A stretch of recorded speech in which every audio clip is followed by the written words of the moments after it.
बिस्मिल्लाहिर्रहमानिर्रहीम। अस्सलाम वालेकुम। आज आपके साथ मसालेदार दही वाले आलू की कतलियों की रेसिपी शेयर करूंगी। ये इतने मज़े की ये सब्ज़ी बनकर रेडी होगी कि आप एक की बजाय 4 रोटियां खा जाएंगे। रेसिपी अच्छी लगे तो इसको लाइक करें और इसको शेयर करें और मेरे चैनल फूड मास्टर को सब्सक्राइब भी करें। चलिए रेसिपी स्टार्ट करते हैं। सबसे पहले हम एक बर्तन लेंगे और इसमें हाफ़ कप कुकिंग ऑयल शामिल करेंगे।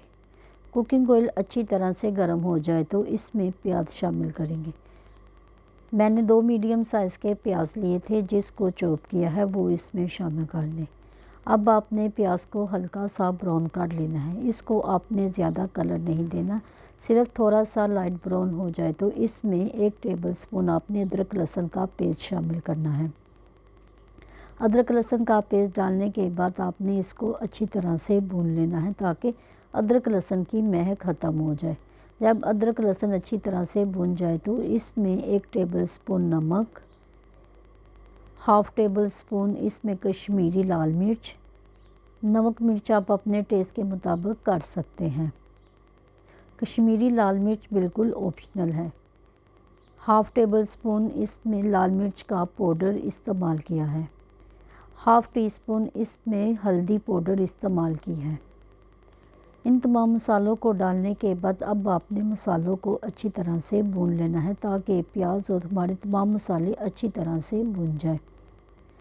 जब तमाम मसाले अच्छी तरह से भून जाए और तेल सेपरेट होना शुरू हो जाए तो इसमें अब हम आलू शामिल करेंगे। मैंने 1 केजी आलू को मैंने कतलियों की शेप में काट लिया है। 1 इंच की मोटाई से आपने इसको काट लेना है, ना ज़्यादा आपने मोटा करना है और ना ही ज़्यादा पतला। अब आपने मसाले और आलू को अच्छी तरह से मिक्स कर लेना है। अब आपने आलू और मसाले को अच्छी तरह से भून लेना है। अब हम इसमें हाफ़ टी स्पून काली मिर्च का पाउडर, हाफ़ टी स्पून ज़ीरा, हाफ़ टी स्पून इसमें कुटी लाल मिर्च शामिल कर दें। इन तमाम चीज़ों को डालने के बाद अब आपने इसको दोबारा अच्छे से भून लेना है। तकरीबन 3 से 4 मिनट तक आपने इसकी भुनाई करनी है। जब ये अच्छी तरह से भून जाए तो इसमें अब हम हाफ़ कप दही शामिल करेंगे। दही शामिल करने के बाद अब आपने इसको अच्छे से भून लेना है। जब ये अच्छे से भून जाए आपने इसमें पानी का बिल्कुल भी इस्तेमाल नहीं करना। अब हमने इसको दही में ही पकाकर रेडी करने हैं। थोड़ी देर के बाद अब हम इसको कवर कर देंगे। तकरीबन 3 से 4 मिनट तक आपने इसको कवर करना है ताकि हमारे आलू भी अच्छी तरह से गल जाए। हमने इसमें पानी का बिल्कुल भी इस्तेमाल नहीं करे, दही वाले पानी में ही आलू गल चुके हैं। अब मैं चेक करती हूँ कि आलू हमारे अच्छी तरह से गल चुके हैं। मज़ेदार दही वाले आलू की ये सब्ज़ी बनकर रेडी हो गई है। अब हम इसमें 3 से 4 हरी मिर्चें शामिल करेंगे। एंड में मैंने इसमें थोड़ी सी मेथी शामिल की है। मेथी से आलू का टेस्ट और मज़ीद बढ़ जाएगा, लेकिन ये बिल्कुल ऑप्शनल है। आप इसमें धनिया भी शामिल कर सकते हैं, लेकिन मैंने इसमें काट कर थोड़ी सी मेथी का इस्तेमाल किया है। मेथी डालने के बाद आपने इसको अच्छे तरह से मिक्स करना है और इसको तकरीबन सिर्फ 2 से 3 मिनट तक आपने कवर कर देना है। 2 से 3 मिनट के बाद देखेंगे कि हमारे मज़ेदार दही वाले आलू की कतलियाँ बनकर रेडी हो गई हैं।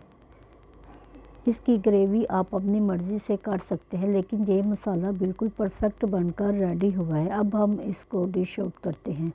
आप इसको लंच में, डिनर में और नाश्ते में भी इसको बनाकर एंजॉय कर सकते हैं। आप इसको पराठे, पूरी और घर की चपाती के साथ इसको सर्व करें। यकीन जाने इतने मज़े के ये बनकर रेडी हुए थे कि आप एक की बजाय 4 रोटियां खा जाएंगे। इस दही वाले मसाले की रेसिपी को आप एक दफ़ा बनाएंगे तो बार बार बनाने पे मजबूर हो जाएंगे। रेसिपी आपको अच्छी लगी है तो इसको लाइक करें और इसको शेयर करें और मेरे चैनल फूड मास्टर को सब्सक्राइब भी करें।